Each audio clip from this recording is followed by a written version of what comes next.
सोचो, जब दुनिया के सबसे पावरफुल ग्रुप के बारे में लोग ये मान चुके हों कि अब सब कुछ परफेक्ट चल रहा है, और उसी वक्त एक ऐसा डिसीजन आता है जो फैंस को सिर्फ सरप्राइज नहीं, शॉक कर देता है। आज पर्पल एंड पिंक स्टूडियो पर हम बात कर रहे हैं उस डिसीजन की जिस पर फैंस आज भी पूछते हैं, बीटीएस ने ये क्यों किया? सरफेस पर देखो तो सब कुछ आइडियल लगता था। Sold out concerts, global awards, unmatched fan base, world wide respect. फिर भी बीटीएस ने एक ऐसा स्टेप लिया जो सक्सेस के रूल बुक के बिल्कुल खिलाफ था। और यहीं से कंफ्यूजन शुरू होती है।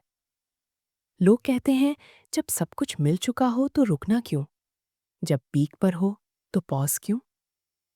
लेकिन ये सवाल सिर्फ बाहर से लगता है, अंदर की कहानी बिल्कुल अलग होती है। बीटीएस का डिसीजन ओवरनाइट नहीं था। ये इमोशनल ब्रेकडाउन नहीं था। ये पैनिक मूव भी नहीं था। ये रियलाइजेशन था। सोचो, जब आप हर दिन मिलियंस के लिए इंस्पिरेशन हो, लेकिन खुद के लिए थोड़ा सा भी स्पेस ना हो, जब हर सेकंड परफॉर्म करना हो, हर वर्ड मेजर हो, हर स्माइल एनालाइज्ड हो, ये प्रेशर स्टेज पर नहीं दिखता, लेकिन दिमाग पर रहता है। बीटीएस ने ये डिसीजन फैंस से दूर जाने के लिए नहीं लिया। उन्होंने ये डिसीजन खुद से दूर होने से बचने के लिए लिया। और ये बात बहुत कम लोग समझ पाते हैं। जब उन्होंने ओपनली बात की तो फैंस शॉक में थे। कुछ इमोशनल हो गए, कुछ कंफ्यूज्ड, कुछ डिसअपॉइंटेड। क्योंकि फैंस ने बीटीएस को सिर्फ एक ग्रुप की तरह नहीं देखा। फैंस ने उन्हें अपनी डेली लाइफ का हिस्सा बना लिया था।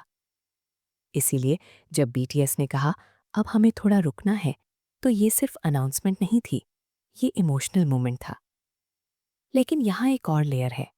बीटीएस ने ये डिसीजन तब लिया जब वो वीक नहीं थे, वो तब भी पावरफुल थे। और यही चीज़ इस डिसीजन को और शॉकिंग बनाती है, क्योंकि नॉर्मली ब्रेक्स फेलियर के बाद लिए जाते हैं, लेकिन बीटीएस ने सक्सेस की पीक पर लिया। तो फिर असली वजह क्या थी? क्या ये बर्नआउट था? क्या ये प्रेशर था? या फिर कोई और रीज़न जो ओपनली डिस्कस नहीं किया गया? इसका जवाब सिर्फ स्टेटमेंट्स में नहीं, सिग्नल्स में छुपा हुआ था।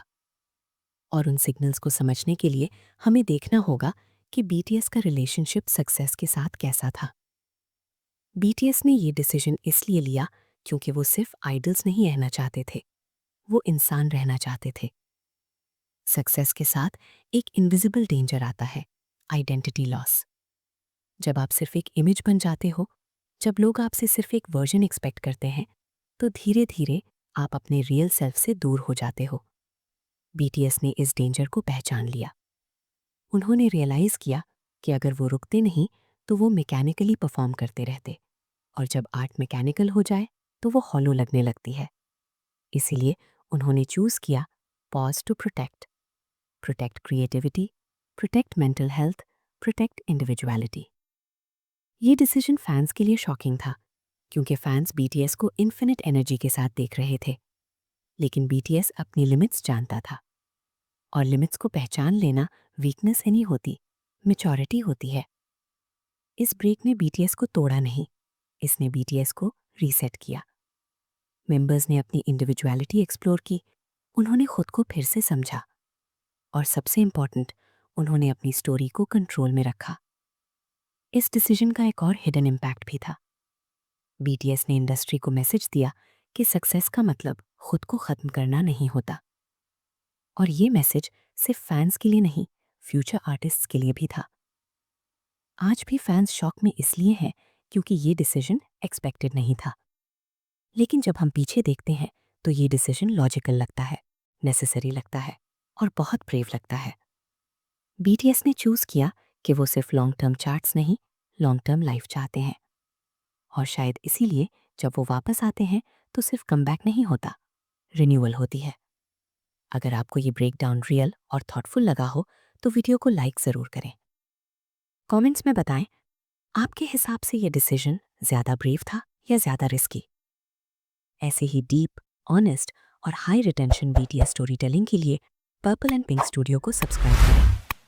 क्योंकि यहाँ हम सिर्फ हेडलाइंस नहीं, उनके पीछे का रीज़न भी समझने की कोशिश करते हैं।